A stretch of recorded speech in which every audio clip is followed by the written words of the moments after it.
আজকে সকালেই সব কাজ শেষ করেছি। বাবা মা আসছে, তার জন্য সম্পূর্ণ রান্না শেষ করে মেয়েকে নিয়ে স্কুলে গেছি। সকালবেলার কাজের প্রেশারটা খুব বেশি পড়ে গিয়েছে। আসসালামু আলাইকুম, সবাই কেমন আছেন? মা সকালেই ভাত রান্না করেছে, তো সকালেই সবার খাওয়া শেষ। তো আমি স্কুলে ভাত নেব, তার জন্য আমি আলাদা করে ভাত চড়িয়েছি। এদিক দিয়ে আপা আসছে, আপা এসে রুটিগুলো বানাচ্ছে আমার নাস্তা খাওয়ার জন্য। আর মা, বাবা, রোহা, আপনাদের ভাইয়া সবাই ভাত খাইছে গরম গরম। তারপর আমি কুটাকাটি করতেছি, আপা এদিক দিয়ে রুটি বানাচ্ছে। আজকে রান্না করব হচ্ছে ছোটো মাছের চচ্চড়ি, পাঙ্গাস মাছ ভুনা আর পেঁপে দিয়ে মুগ ডাল দিয়ে রান্না করব। ছোটো মাছের চচ্চড়িতে আমি আলু কুচি কুচি করে দিছি আর বেশি করে পেঁয়াজ দিছি, অনেক ভালো হয়েছে। তো নিজের প্রশংসা নিজেই করতেছি, সবাই বলছে অনেক মজা হয়েছে চচ্চড়ি। আলু দিলে না, একটু সবজি দিলে ভালো লাগে, তো আলু দিয়েই করলাম। তারপর নরম নরম হয়েছে, ভালো হয়েছে। তারপর পাঙ্গাস মাছটা আমি সিলিন্ডারে ভুনা করতেছি, কষায় ভুনা করতেছি। আমার কাছ থেকে কষায় রান্না করলে অনেক ভালো লাগে। আর অনেক দিন যখন ফ্রিজে থাকে তখন আর কি ভাইজা রান্না করি, টাটকা মাছ তো, তার জন্য কষাই রান্না করলাম। আমি যেভাবেই রান্না করে দেই না কেন, আমি ওইভাবেই খাবে আর কি, আমার হাতের রান্না ওইভাবেই পছন্দ করে। নিজের প্রশংসাটা বেশিই করে ফেলতেছি। তারপর ওই চুলায়, কারেন্টের চুলায় হচ্ছে চচ্চড়ি দিচ্ছি, ওদিক দিয়ে রুটি সেঁকতেছে। তারপরে রুটি ছাঁকা হয়ে গেলে যে চচ্চড়ি হয়ে গেছে, একটু জিরার গুঁড়া দিয়ে নামাই নিলাম।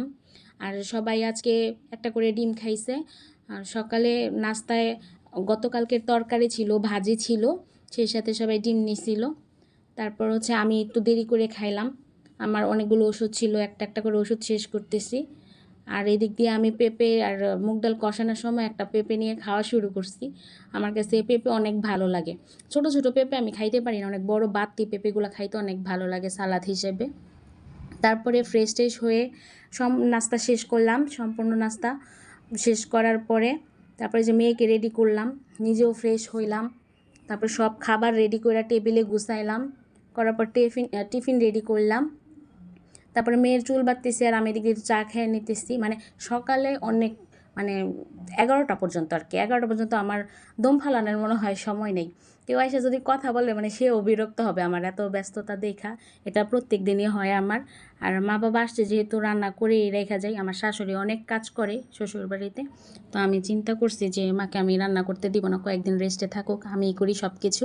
তারপরও মা আমাকে অনেক সাহায্য করে। পরে ফ্রেশ ট্রেশ হয়ে মেয়েকে নিয়ে বের হয়ে গেলাম। আর চা না খেলে তো চলবেই না, চাটা খেয়েই বের হয়েছি, প্রত্যেক দিনের কাজে এটা। তো বাসের জন্য আমরা দাঁড়ায় আসি।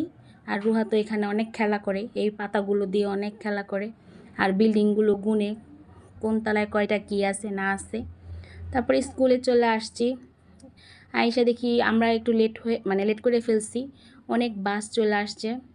আর মর্নিংয়ের বাচ্চারা বাসের জন্য দাঁড়ায় আছে। তারপরে বাচ্চারা নামলো। স্কুলে সারাদিনের তো একটা যায়, কোনো কাজ নাই কিছু নাই, বসে থাকি স্কুলে। তো ছুটি হয়েছে, ছুটি হওয়ার পরে বাচ্চাদের খেলাগুলো দেখা ছোটোবেলার কথা মনে পড়ে, আমরা অতিভাবে কত খেলছি। স্কুলে যাওয়ার জন্য মানে কোনো না ছিল না, স্কুলে যাওয়ার জন্য আমরা পাগল ছিলাম। শুধু পরীক্ষা আসলেই জ্বর আসতো, কাশি হইতো, কত সমস্যা।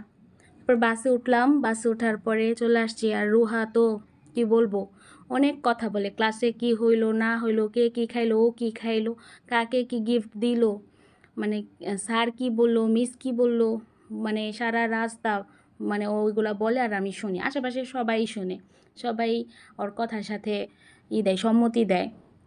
তারপরে কলিং বেলে নষ্ট হয়েছে, কলিং বেল চাপতেছে, কাজ হয় না। তারপরে গেট বাইরে যেতেছে আর দিদাকে বলতেছে এত লেট হয় কেন, এত লেট হয় কেন। তারপরে ফ্রেশ ট্রেশ হয়ে আমরা চলে আসছি আমার এক আত্মীয়র বাসায়। আইসে আমাদের খাইতে দিচ্ছে, পেয়ারা দিল, মিষ্টি দিল, পাটিসাপটা পিঠা দিল, গরম গরম পাটিসাপটা আমাদের জন্যই বানাইছে। তারপরে রুহার পছন্দের পুডিং বানাইছে, রুহা যাবে দেখা পুডিং বানায় রাখছে। তারপরে ড্রাই কেক খাইলাম। তারপরে একটা মজার খাবার গাওয়া, এটাও খাইলাম, অরিজিনাল ভয়েসে শোনেন। এই যে গাওয়া,